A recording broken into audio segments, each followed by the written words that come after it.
Olá, queridos. Haris Cairene, Deus abençoe a todos vocês. Estamos aqui em mais uma aula, né? Mais um vídeo aula, lição de número 2, as promessas de Deus para Israel.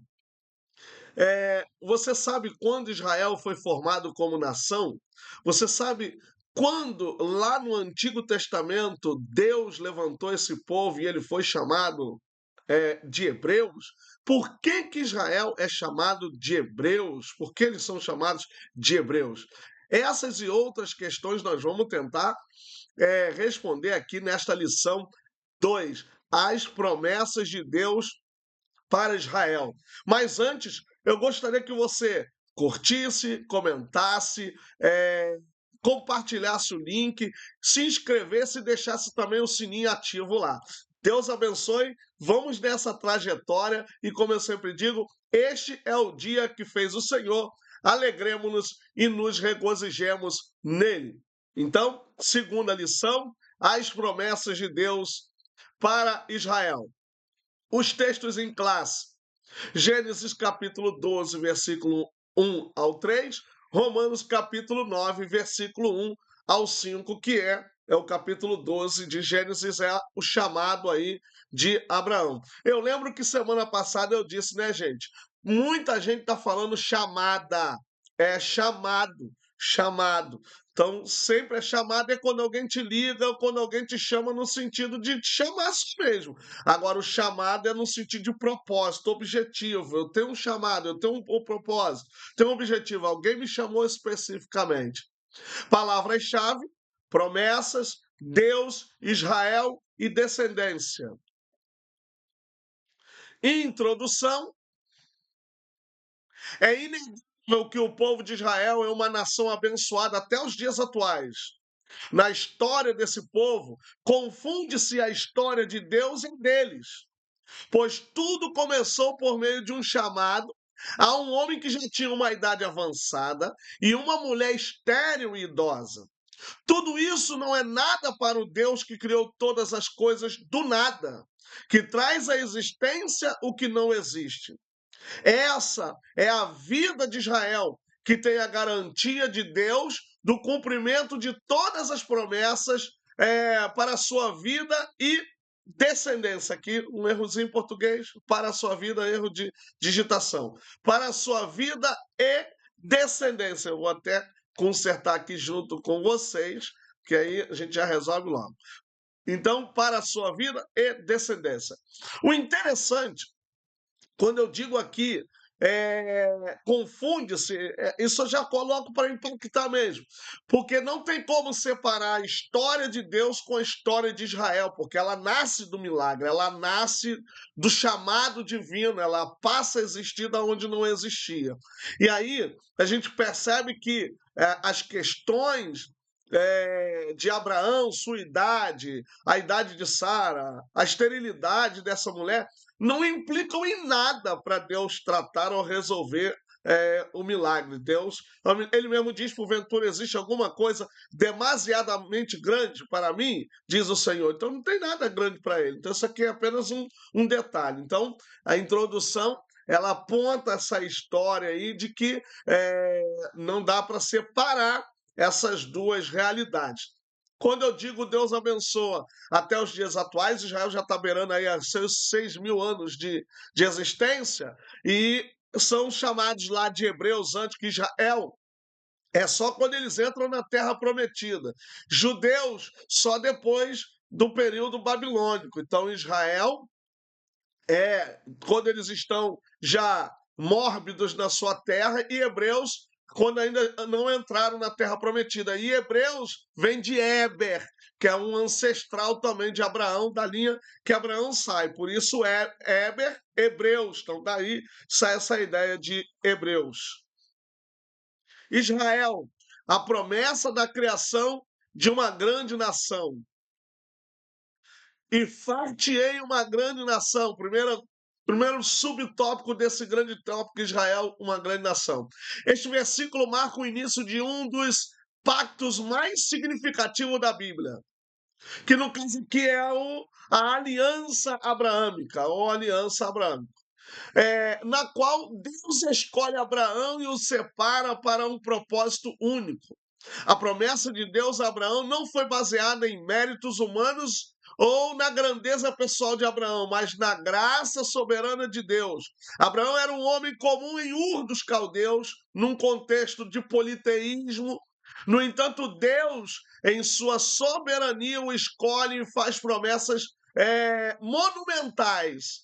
A parte dessa jornada de fé envolvia deixar sua terra natal, sua primeira cultura e segurança, em obediência a um chamado divino para um lugar que ele não conhecia e também não via, não tinha. Então a gente percebe que Abraão realmente é um homem de fé. E a fé na nossa vida, como diz o Novo Testamento, a fé não é nossa, a fé é dom de Deus, é Deus que vai nos dar, pois o próprio Hebreus diz que ele é o autor e o consumador da nossa fé. Quando Abraão, ele é aí no caso, alguém de Ur, filho de fazedor de ídolos, significa que seu pai não só construía ídolos, mas ele também planejava, pensava e também criava esses deuses que ele também planejava ali, tinha as suas ideias. Então Abraão vem de um mundo de não e é chamado para crer, e Deus vai fazer o espetáculo na sua vida. Aí Deus engrandece o nome, Deus dá uma nação, Deus exalta ele, assim, coisas muito grandes. A obediência de Abraão a este chamado demonstra a fé que ele tinha no Senhor, confiando que Deus seria fiel em cumprir suas promessas. Isso reflete uma vida de dependência da vontade divina, essencial para o desenvolvimento de uma grande nação. Quando Deus promete a Abraão que faria dele uma grande nação, essa promessa carrega um significado profundo em várias dimensões. Embora Abraão não teve filhos na época e sua esposa Sara fosse estéril, Deus promete uma descendência que seria tão numerosa quanto as estrelas do céu. Essa promessa é cumprida na formação da nação de Israel, dos descendentes de Isaac e Jacó. E aí eu digo: Isaac e Jacó são filhos da promessa. O homem da promessa é Abraão. E o interessante é que também Isaac casa com uma estéril e Jacó tem a esposa que ele amava, que era Raquel, que era estéril. Ele vai ter filhos primeiro com outras mulheres, que são as concubinas e a Lia. E por último, ele vai ter aí seus filhos com a mulher que ele ama de verdade, que seria Raquel. Uma coisa interessante, gente. Dos três maiores patriarcas de Israel, somente Abraão enxerga até os últimos dias de sua vida. Ele não morre cego, ele morre enxergando, porque ele é o homem da promessa. Foi a ele que Deus direcionou diretamente, que trouxe. Então, seus filhos já nasceram embaixo da fé e por meio da promessa, mas que Deus vai, de certa forma, segundo os relatos da Escritura Sagrada, confirmar o seu pacto abraâmico. Então não é pacto isaquiano e pacto jaconiano, mas é pacto abraâmico. Tinha um ato milagroso demonstrando o poder de Deus em superar as limitações humanas. Então, Deus supera as limitações humanas, trazendo aí o filho para Isaac, para Abraão. E abençoar-te-ei, engrandecerei o teu nome, e tu serás uma bênção. É o subtópico. Deus desejou promover o nome de Abraão numa dimensão jamais imaginada pelo patriarca. Olha o que Deus fez, gente. Então Deus quis promover Abraão, crescer, fazer. Abraão não tinha nem noção de tal coisa. Entretanto, mas ele tinha fé, isso é que importa. Não importa a gente ficar se preocupando com o futuro, não importa a gente ficar olhando para o que vai acontecer, mas crer.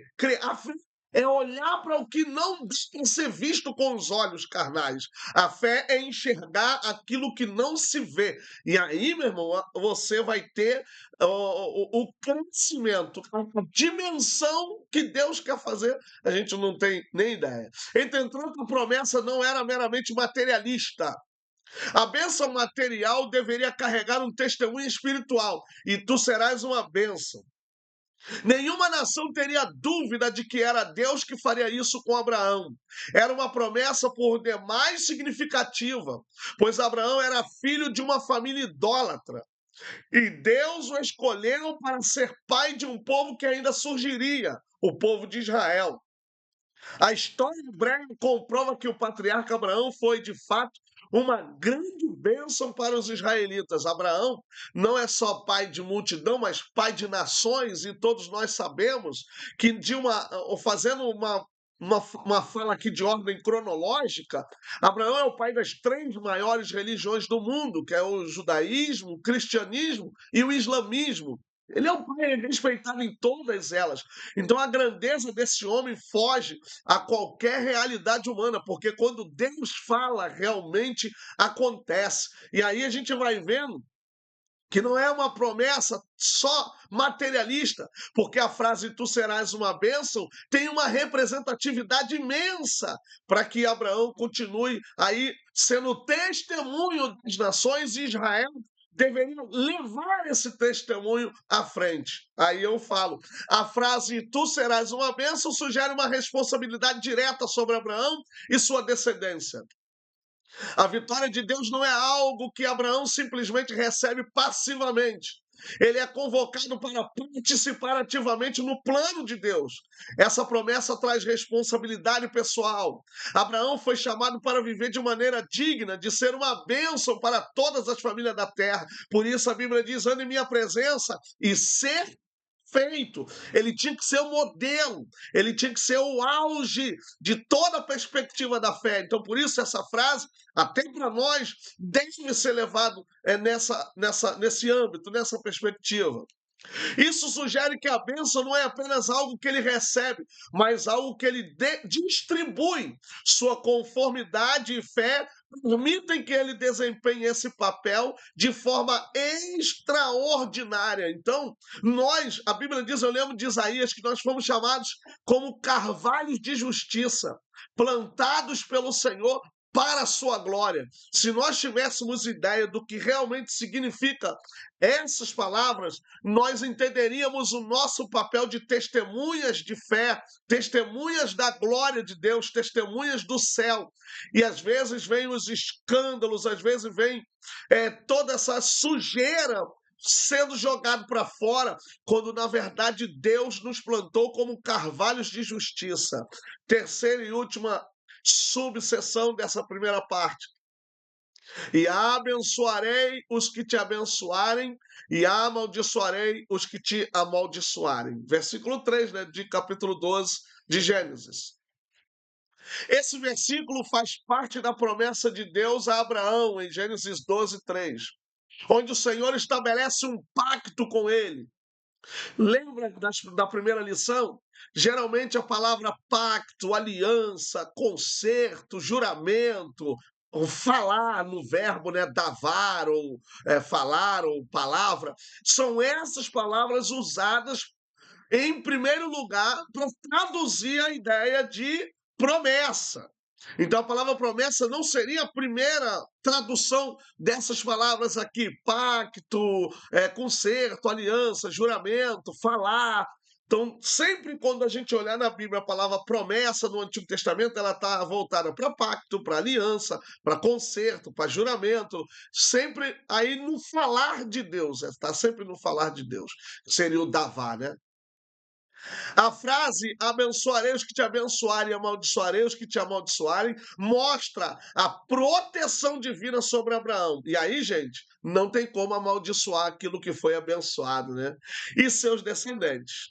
Deus garante que aqueles que o apoiarem e tratarem bem a sua descendência também serão beneficiados, mas aqueles que se opuserem ou sofrerem mal a ele, ou sofreram, fizeram algum mal a ele, serão condenados. O engraçado é que na Bíblia, no Novo Testamento, a gente também tem Jesus dizendo, né, que aquele que der um copinho d'água para um profeta, sabendo que ele é profeta, recebe galardão de profeta. E o interessante, nós estamos criando hoje uma igreja tão supersticiosa, uma igreja que depende tanto de penduricalhos para poder ter fé, que fica com medo de tudo. Não pode ver um gato preto, não pode ver uma coisa ali, uma coisa aqui, que já quer repreender, fica, eu estou todo arrepiado. Gente, não tem como amaldiçoar aquilo que foi abençoado. E aí aqui a gente já tem a ideia dessas coisas aí de quebra de maldição, de palavra de maldição. Gente, eu não acredito em nada disso.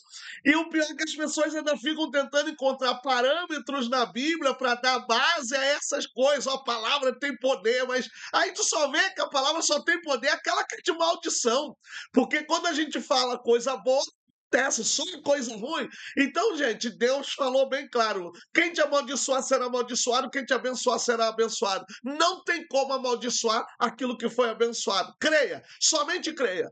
Pastor, Adalberto, professor, seja lá como você quiser me chamar, aonde eu fundamento tudo isso para não temer nada disso? Bíblia, gente, é a palavra de Deus. A Bíblia é suficiente, a palavra de Deus é suficiente. Eu não tenho, confesso aqui, eu respeito todas as religiões, respeito qualquer coisa, mas eu não tenho medo de nada disso, porque a minha esperança está no Senhor. Eu estou nessa mesma perspectiva aqui. Não tem como amaldiçoar aquilo que foi abençoado. Lembra de Balaão? Gente, peça, é pacto, é aliança. Esse princípio reflete a maneira como Deus lida com o seu povo ao longo da Bíblia, mostrando sua fidelidade em defender aqueles que seguem seu propósito. Essa promessa se estende ao povo de Israel e, por meio de Cristo, aí ó, chegou a nós, Novo Testamento, pode ser entendida em um sentido mais amplo. Ela pode ser entendida mais amplo. Então, quer dizer, Cristo vai Cristo vai amplificar essa promessa, envolvendo todos aqueles que são herdeiros espirituais da fé de Abraão. Então, isso vai agora se amplificar em Jesus. Vai ter uma dimensão maior, porque Cristo, ele é realmente a realização completa dessa história. Gente, eu esqueci de avisar. Essa lição está um pouco diferente. Tem dois tópicos aqui que, na verdade, ela tem 4 subtópicos. Esse primeiro tópico e o segundo tópico, a segunda sessão, são 4 subtópicos. Eu confundi, dizendo a terceira, não, essa aqui é a terceira subseção, essa é a 4ª subseção e a última dessa primeira grande sessão. E em ti serão benditas todas as famílias da terra. Quer dizer, mudou um pouquinho, a gente acaba desenvolvendo aí uma fala que já está acostumada, né? E em ti serão benditas todas as famílias da terra. É uma declaração profunda do propósito de Deus para Abraão e sua descendência. Ao fazer essa promessa, Deus revela, você viu, a promessa está na fala de Deus. A promessa está na fala de Deus. Ao fazer essa promessa, Deus revela seu plano de abençoar não apenas o povo de Israel, mas todas as nações através de Abraão. Ou seja, a promessa de Deus para Abraão, ela não é nacionalista, ela é universal. Ela abrange todas as nações, mas aí a partir de Jesus. Além disso, né, além dessa promessa, é considerada, no caso aqui, essa promessa é considerada uma segunda profecia das Escrituras a respeito do Senhor Jesus, pois a primeira está em Gênesis, né, 13:15. Podemos ter essa confirmação por meio da carta de Paulo aos Gálatas, em que uma bênção espiritual viria por meio de um descendente de Abraão, o pai dos israelitas. Então você vê que a promessa, ela tem todo o seu caminhar até chegar na igreja. Essa bênção diz respeito ao advento do Senhor Jesus Cristo, sua boa notícia oferecida a todas as nações. E aí estão os textos de referência. Segunda grande sessão, outras promessas a Israel. A promessa de um filho a Abraão, primeira sessão, subseção. Além das solenes promessas de Deus a Abraão, o Senhor prometeu-lhe um filho. A promessa pareceu estranha ao patriarca, mas como vimos anteriormente, ele era avançado em idade. Sua esposa também, além dela ser estéril, né? Vamos só aqui consertar esse A aqui, que é o. Isso, que bom. Então, além disso, sua mulher era estéril. Então, olha a dificuldade. É muito fácil dizer para alguém que já tem filho, que vai ser pai de nação, que vai ter vários descendentes. Agora, quando você tem essa realidade, as coisas não são tão fáceis assim para quem ouve. Mas Abraão era um homem de muita fé. O Abraão era um homem muito tremendo, né? Mesmo com todas as suas fragilidades, por dizer que ela é irmã dele, lá no Egito ou em outras regiões, mas é um homem que continua crendo, né? O pai da fé argumentou com Deus que provavelmente seu servo Eliezer seria seu herdeiro. Olha, não viu como é que eu disse? Não é fácil. No entanto, o Senhor asseverou-lhe que não. Deus iria cumprir a sua grandiosa promessa na vida de Abraão. O filho da promessa, portanto, seria Isaac. E o interessante, 25 anos, 25 anos que demorou para que a promessa se cumprisse. E aí, gente, imagina a perspectiva de uma pessoa dessa aguardando durante 25 anos. Segunda subseção, a promessa de um filho a Isaac. A promessa de um filho a Abraão é uma das promessas mais significativas feitas por Deus a Israel, especificamente no contexto do pacto com Abraão. Em Gênesis 15, 4 e 5, Deus promete que Abraão teria um herdeiro de seu próprio sangue. Apesar da ideia avançada de Abraão e de sua esposa Sara, esta promessa foi reiterada em Gênesis 17, versículos 16 e 19, quando Deus revelou que Sara, mesmo sendo estéril e idosa, daria luz a Isaac, o filho da promessa.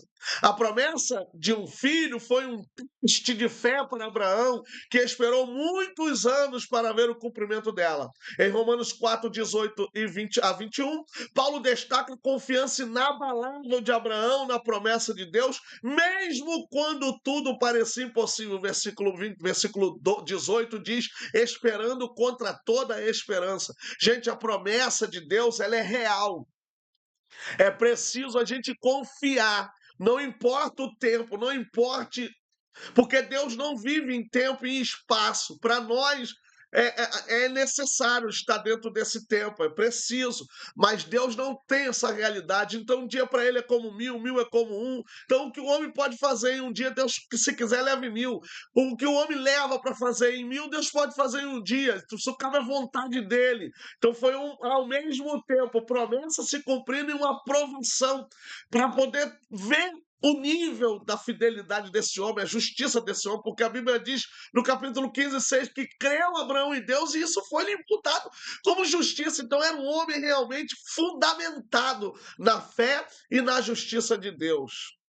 Terceira grande seção, a promessa renovada. E aí a aliança representa essa promessa.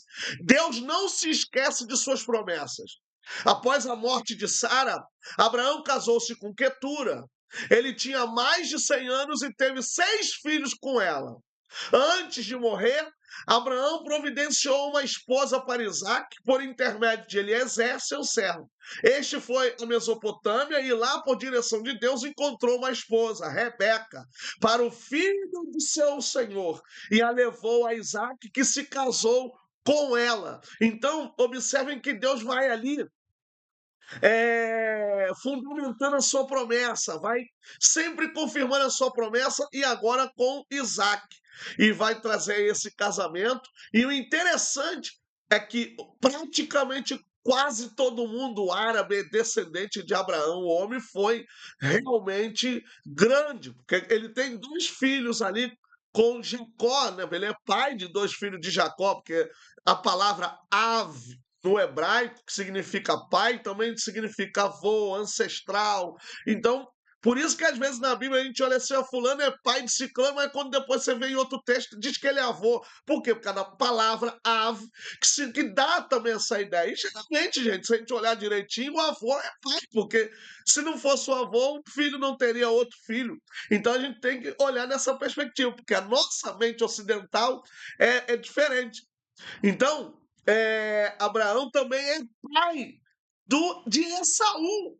Então, Esaú toma outras mulheres, não do contexto deles, como fez Jacó e como fez Isaac. Então, você vê que vai se alargando a descendência de Abraão. E aí, Isaac vai se casar com Rebeca, e alguns vão colocar.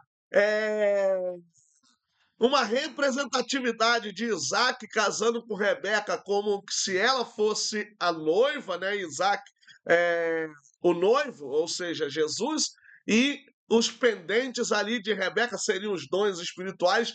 Isso já não é de agora, muita gente já pregou isso lá no antepassado, hoje a gente não vê muito. Agora, na exegese, nós chamamos isso de ciclo de Abraão, ciclo de Isaac, ciclo de Jacó, porque são vários textos separados para falar dessas personagens. Então a gente precisa ter isso em mente. Deus tem sempre seus meios para cumprir a sua promessa. Orientado por seu pai, Jacó foi à casa de Labão, onde se casou com Raquel, que era estéril também. Por estratégia de Labão, Jacó se uniu com Leia ou Lia e teve 6 filhos com ela. Mais tarde, Deus abriu a madre de Raquel e esta concebeu 2 filhos. Com sua serva Bila, Jacó teve 2 filhos. Com Zilpa, serva de Lia, mais 2 filhos, prefazendo as 12 tribos de Israel, e teve mais uma filha com Lia, que é aquela Diná, que foi depois aí sofreu um estupro, e aí 2 filhos de Jacó foram lá e mataram todos os homens daquela cidade, daquele reino, uma coisa louca. E daí a gente vai depois entender por que Judá vai assumir o papel prioritário nas 12 tribos de Israel. E daí vai encaminhar para José, depois vai estreitando a história para José, que é o descendente aí da mulher amada, e daí a gente vai ver que vai depois desencadear para Judá, da onde nasce Jesus de Nazaré. Então, Deus foi fazendo tudo de maneira organizada, tudo de maneira certa, porque Deus não escreve certo em linhas tortas, ele escreve certo em linha certa. Deus faz tudo corretamente, porque ele é justo. Então ele foi trabalhando, foi fazendo. Não é porque Deus ficou 13 anos, não é porque Deus ficou vários anos sem falar com Abraão, que ele deixou de agir. Deus continuou agindo através de Abraão, mesmo em silêncio. Nós precisamos entender que às vezes é necessário Deus permanecer em silêncio, porque Ele está agindo a nosso favor. Essa é a quarta subseção, como eu falei, essas duas primeiras grandes seções são divididas em 4 subseções, e essa é a quarta seção. Promessa do reino do Messias.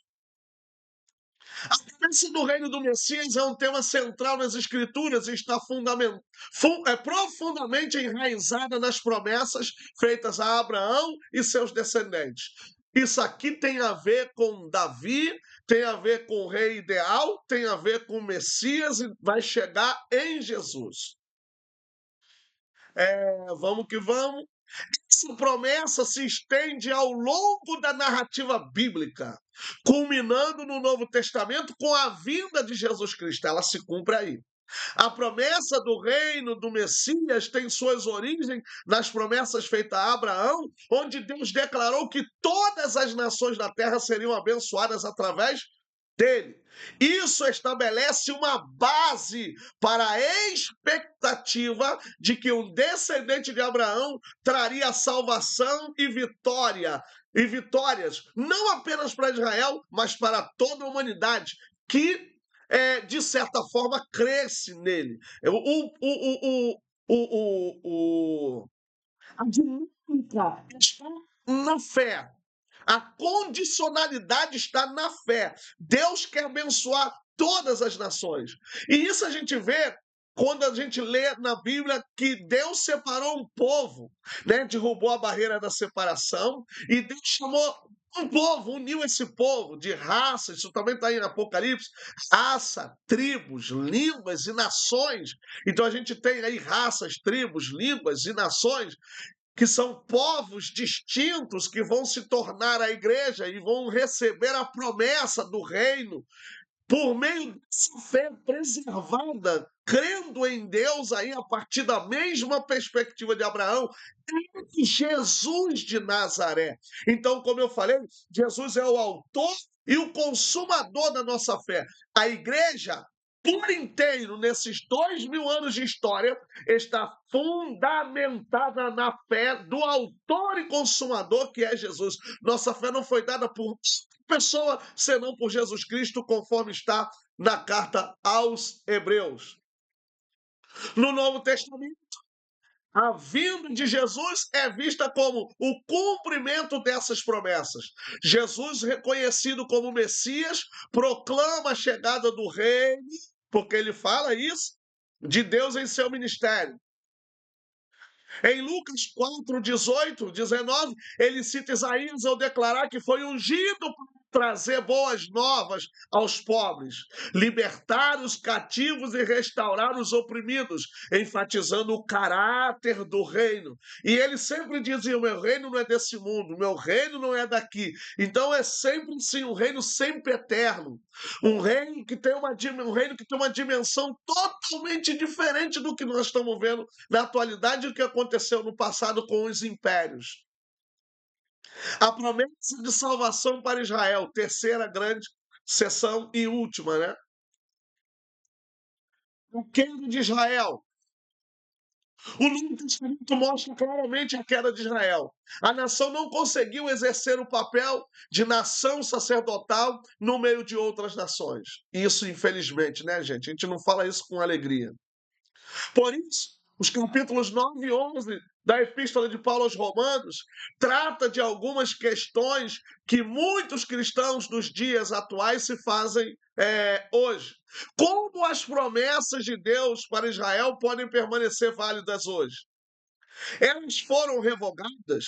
De fato, Israel permanece em rebelião contra Deus porque a nação não reconheceu o Senhor Jesus como seu Messias verdadeiro. Mas muitas promessas, como eu falei, são incondicionais. Elas não dependem da ação e Deus continua cumprindo com essas promessas. O pacto abraâmico ainda está de pé. Então, Deus continua cumprindo com a sua palavra.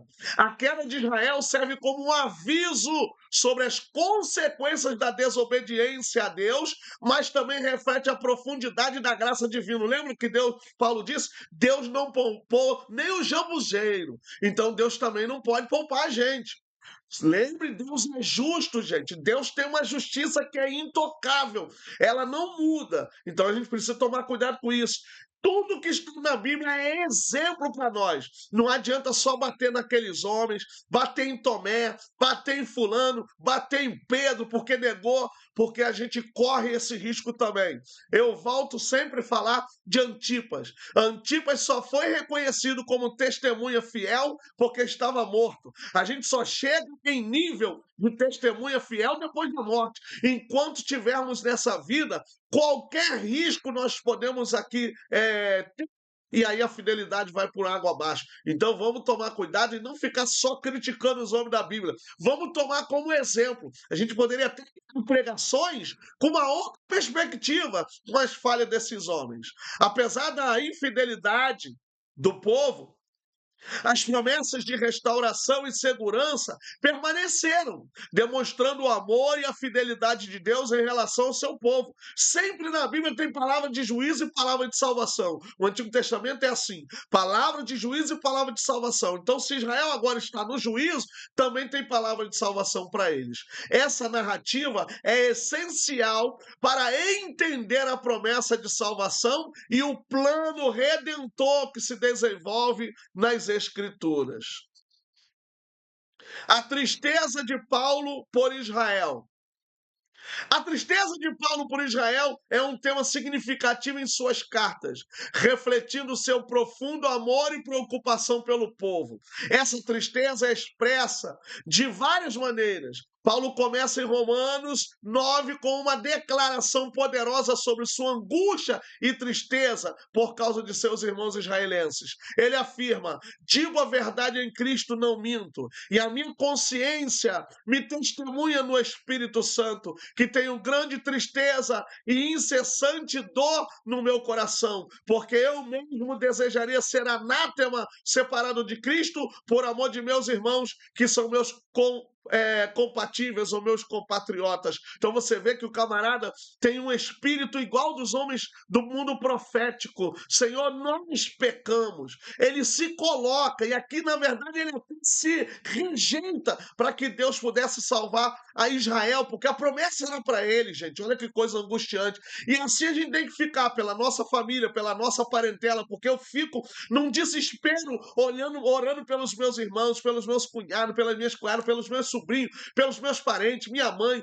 Eu fico ali, Jesus, salva-os, porque são nossos, assim como ele se doeu pelos seus parentes. Nesse trecho, Paulo expressa seu desejo de que, se fosse possível, ele mesmo estaria disposto a se separar de Cristo para que seus compatriotas pudessem ser salvos. Isso demonstra a profundidade de seu amor e a seriedade com que ele considera a situação espiritual, principalmente de seu povo.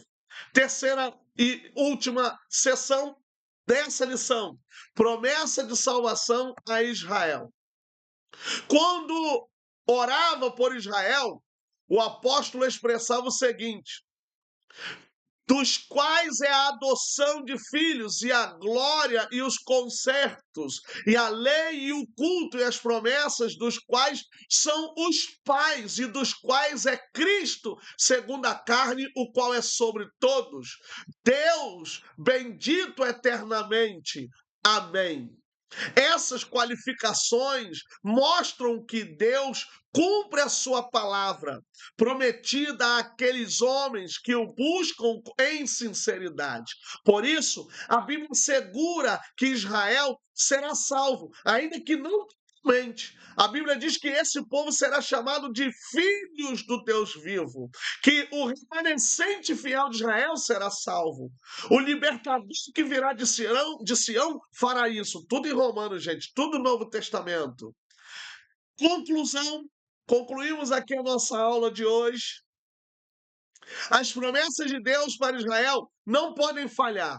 O que Deus prometeu a Abraão, a Isaque e a Jacó se cumpriu em parte e terá seu cumprimento pleno nos tempos futuros, quando o Senhor Jesus voltar em glória e implantar o seu glorioso reino do milênio. Lembremos da palavra do compromisso do Senhor. Ainda antes que houvesse dia, eu sou, e ninguém há que possa fazer escapar das minhas mãos. Operando eu, quem impedirá? Gente, que nós possamos aí, então, confiar em Deus e nas suas promessas. Deus é muito poderoso para cumprir. Que Deus abençoe você, compartilhe, curta, deixe o sininho ativo e vá divulgando e peça para as pessoas se inscreverem no nosso canal. Adalberto Teles, com 2 L's, também assim é o meu Instagram. Deus abençoe, um abraço, Haris, Kai e Irene, fique na paz.